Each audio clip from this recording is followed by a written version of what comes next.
Bonjour François Brault. Bonjour Caroline. Vous êtes le co-responsable donc, du service SAMU-SMUR Urgence au CHD Vendée. Et on va voir ensemble un petit peu ce qu'il se passe dans le département. On en parle régulièrement dans les journaux sur TV Vendée, des fermetures, l'espace d'une nuit.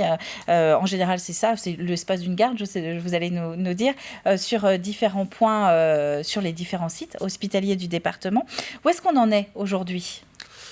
Alors, on a un déficit de praticiens de l'ordre de 40% dans les services d'urgence de Vendée, qui nous amène à réorganiser un petit peu la permanence des soins au sein des différents sites. On essaie d'optimiser au mieux l'offre de médecine d'urgence, mais c'est vrai qu'on a affaire à des difficultés régulières et on est obligé de faire des choix pour assurer la meilleure organisation au sein des différents sites d'urgence. 40%, vous dites, ça veut dire quasiment un professionnel sur deux ? C'est quasiment ça, 40%. On fonctionnait jusqu'alors avec des intérimaires, notamment sur des sites comme Luçon, Montaigu, avec l'instauration de la loi Rist fin avril, début mai. Il y a eu une défection massive de leur intervention sur ces sites et ils peinent à revenir. Alors on mobilise le plus possible l'ensemble des collègues non intérimaires au prix d'un certain nombre d'heures supplémentaires, mais à un moment, on est limité un petit peu dans les capacités médicales et donc on est un petit peu obligé de réduire l'offre de soins de médecine d'urgence. D'autant qu'on arrive sur une période où, légitimement, tous les professionnels posent des congés d'été. Oui, après une année, 2 ou 3 années de Covid, après une année très chargée dans les sites d'urgence, on a tous besoin de vacances et de pouvoir réattaquer l'année en bonne forme. Donc on sacralise quand même les 3 semaines de vacances nécessaires pour reconstituer les forces. Et donc on est contraint aussi de ce point de vue-là. Est-ce que vous pouvez rappeler un petit peu le principe de la loi Rist dont vous parliez, qui effectivement est entrée en application au printemps ? Avant l'application de la loi Rist, les tarifs des intérimaires étaient laissés au libre choix et grâce à la concurrence, étaient laissés au libre choix des directions d'hôpitaux. Et donc, on pouvait atteindre des sommes qui étaient déraisonnables pour payer les intérimaires, en tout cas qui nous semblaient déraisonnables, ce qui nous conduisait à une impasse, parce que tant qu'on ne rémunérait pas les intérimaires à un certain niveau, ils ne se présentaient pas. Une sorte de fuite en avant, alors ? C'était une fuite en avant et on n'est pas opposé à l'instauration de la loi Rist. On était même plutôt content parce qu'on avait de plus en plus de jeunes collègues urgentistes qui s'orientaient préférentiellement vers l'intérim, et c'est pas le but de notre métier. On souhaite que nos jeunes s'inscrivent dans une dynamique de service. On trouve que ce métier est attractif, il est plaisant, mais voilà, ce système conduisait à une impasse. Donc la loi Rist est intervenue et c'est vrai qu'il y a eu une désaffection massive, en tout cas importante, des intérimaires.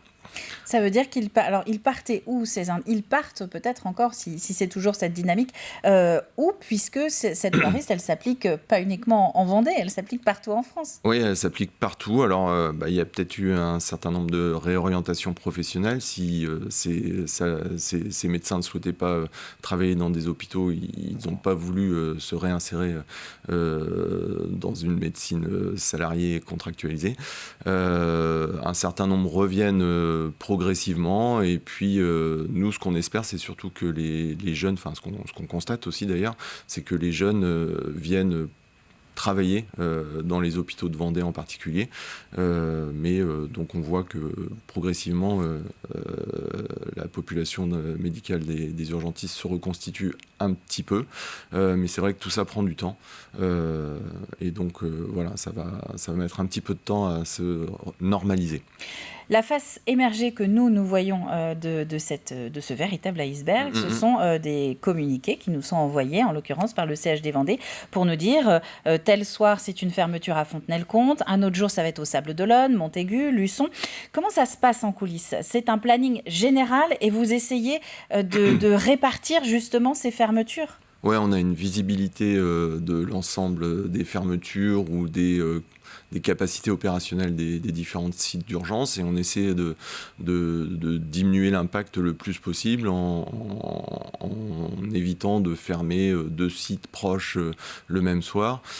En général, on garde un service minimum sur les sites d'urgence et ponctuellement, on est amené effectivement à fermer quand on est dans l'impasse. Et vous tenez compte aussi peut-être de la présence des vacanciers ?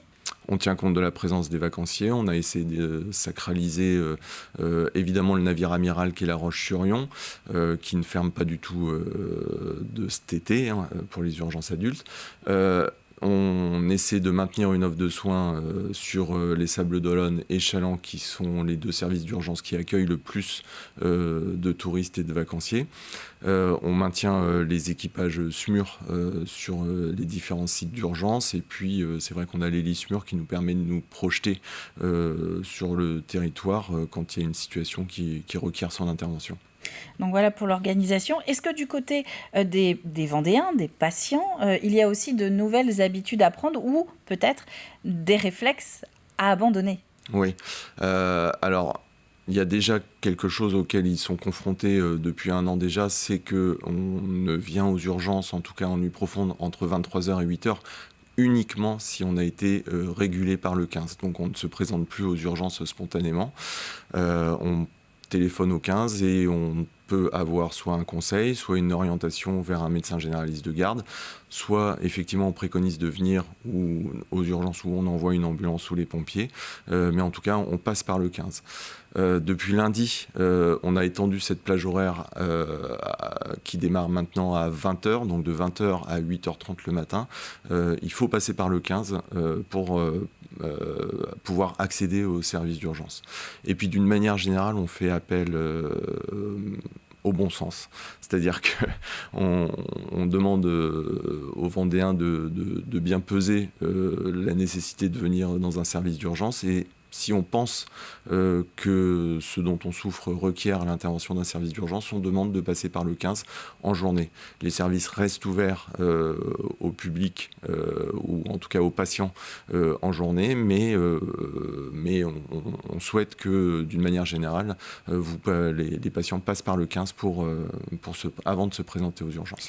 Et cette régulation, avec le recul d'une année, est-ce que vous sentez justement que ça soulage un peu les équipes la nuit ? Alors ça soulage et puis ça rassure les équipes paramédicales et médicales de savoir qu'il y a eu ce premier filtre du 15. Il y avait trop de gens qui se présentaient parce que peut-être l'horaire les arrangeait, parce qu'ils pensaient avoir besoin de l'intervention d'un médecin, mais peut-être un conseil, une consultation de médecine générale était simplement nécessaire. On souhaite qu'il y ait ce filtre, ce conseil pour pouvoir délivrer notre offre de soins. Et revenir finalement à l'essence même des urgences qui sont pour les cas urgents. Exactement, il fallait qu'on puisse se préserver, notamment en nuit profonde, à notre cœur de métier qui est la médecine d'urgence. Et encore une fois, on peut avoir d'autres solutions et le recours au service d'urgence n'est pas l'unique solution pour répondre aux besoins médicaux des patients. Merci François Brault d'être venu sur le plateau de la matinale. On aurait pu continuer, c'est un vaste sujet qui concerne le quotidien de tous les Vendéens et un petit peu plus d'ailleurs au-delà évidemment dans d'autres départements. La situation n'est pas cantonnée à la Vendée. Merci à vous d'être venu sur le plateau de la matinale.